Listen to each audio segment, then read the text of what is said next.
নমস্কার, public news next চ্যানেলে আপনাদের জানাই স্বাগতম। সংবাদ পড়ছি আমি পল্লবী। বৃহস্পতিবার ধলাই বিধানসভা সমষ্টির সপ্তগ্রামে সহস্রাধিক জনগণের উপস্থিতিতে কংগ্রেস দলের এক নির্বাচনী জনসভা অনুষ্ঠিত হয়।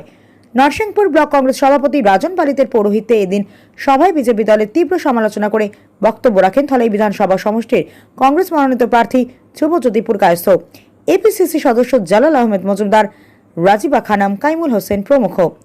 সবার কিছু মুহূর্ত দেখতে থাকুন পাবলিক নিউজ নেক্সট চ্যানেলের ক্যামেরায়। তখন আমারও একজন দাদা সাজিদ রাজা মজুমদার, উনি বর্তমান আমাদের সুস্মিতা দেবের দাদুর সঙ্গে একটা ধর্মনিরপেক্ষ দল। আমরা অতীতেও ছিলাম নিরপেক্ষ। যখন আমাদের উপরে বিপদ আসতো তখন আমরা সমগ্র ভারতবর্ষের মানুষ এক হয়ে সেই বিপদের মোকাবিলা করতাম।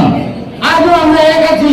আমাদের মধ্যে আছে হিন্দু, বৌদ্ধ, শিখ, জৈন, সমস্ত মুসলিম, সমস্ত খ্রিস্টান, সমস্ত ধর্মের মানুষ একত্রিত হয়ে আমরা সেই দুর্নীতিবাদ সরকারকে আমরা প্রতিহত করার জন্য আগামী 9 তারিখ আমরা ডিসিশন নেব।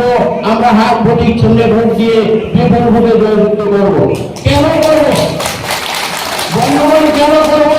একটু আমি সময় নষ্ট করছি, একটু আমি আপনাদের সামনে একটা তুলনা দিচ্ছি, একটা উদাহরণ দিচ্ছি। আজ থেকে 15-20 বছর আগে বিভিন্ন এলাকায় আসামের যারা ভূমিহীন ছিল, সেই প্রয়াত মুখ্যমন্ত্রী তরুণ গগৈর সময়ে তাদেরকে আশ্রয় দেওয়া হয়েছিল।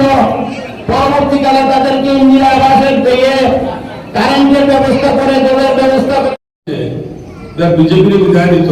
তাই এদিন বলছেন এবার বিহার সরকার হইব লাগাই দিতে হারবাটা কিনা লাগাই দেওয়া যায় কিনা হিন্দু মুসলমান আগে যায় তার গুরুয়ে ধরে দিচ্ছে। তাই দোকান ভিতরে প্রথম আমরা মানুষের বুঝছিলাম না, আমরা মানুষের বুঝছিলাম না। রায় যেন যেটা তোমার হাজার হাজার মুসলমান মানুষের বিল কথা এমন জন্য যায় 150টি টিভি, 150টি মোবাইল, মানুষ নাই প্রতিনিধি সাহেব কদর হয়ে গেছে।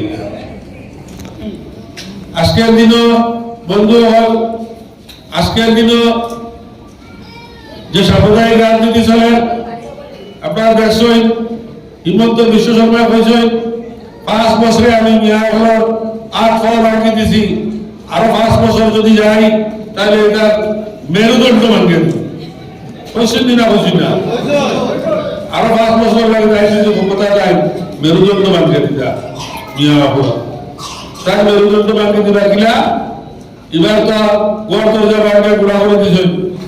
ভোটার লিস্ট থেকে আমরা মুসলমানের নাম কাটা বলাই দিলা, এরকম অবস্থা হবা। কিন্তু না বন্ধুগণ, আসামের বিভিন্ন অঞ্চল থেকে যে খবর আসছে, আসামের বিভিন্ন অঞ্চলের যে অবস্থা আমরা টিভি রেডিওতে দেখতে পাচ্ছি, সেখানে আবার নিশ্চিত কংগ্রেসের সরকার হচ্ছে, এখানে বিজেপির বিদায় করতে পারছে। আপনারা বিশ্বাস করুন, ধলাই অঞ্চলের এক প্রান্ত থেকে অন্য প্রান্ত পর্যন্ত ছুটছি। আমি আজ কখনো মর্যাদা নিয়ে যাচ্ছি, কখনো আমরা ঘাটে যাচ্ছি। তারা তো বিজেপি বললে বিজেপির গেলে আদর পাইব, আমরা তো বাংলা তখন বিদ্রোহ হারায় না। আজকে তারা যদি বিজেপির লোকে হিন্দু লড়াই করে আর আমরা মাঝে কিছু মুসলমান যদি বিজেপি যাওয়া আরম্ভ করে দেয়, তারা কতদিন করে আমরা কংগ্রেস সরকার আনা আমাদের অত্যন্ত দরকার। এবার আসামে কংগ্রেস সরকার হইব, এটা একবারে 100% নিশ্চিন্ত। আপনারা নির্বাচিত করব, নির্বাচিত হয় বিগত দিনে যত সমস্যা আছে, সংখ্যালঘুর উপর যত নির্যাতন।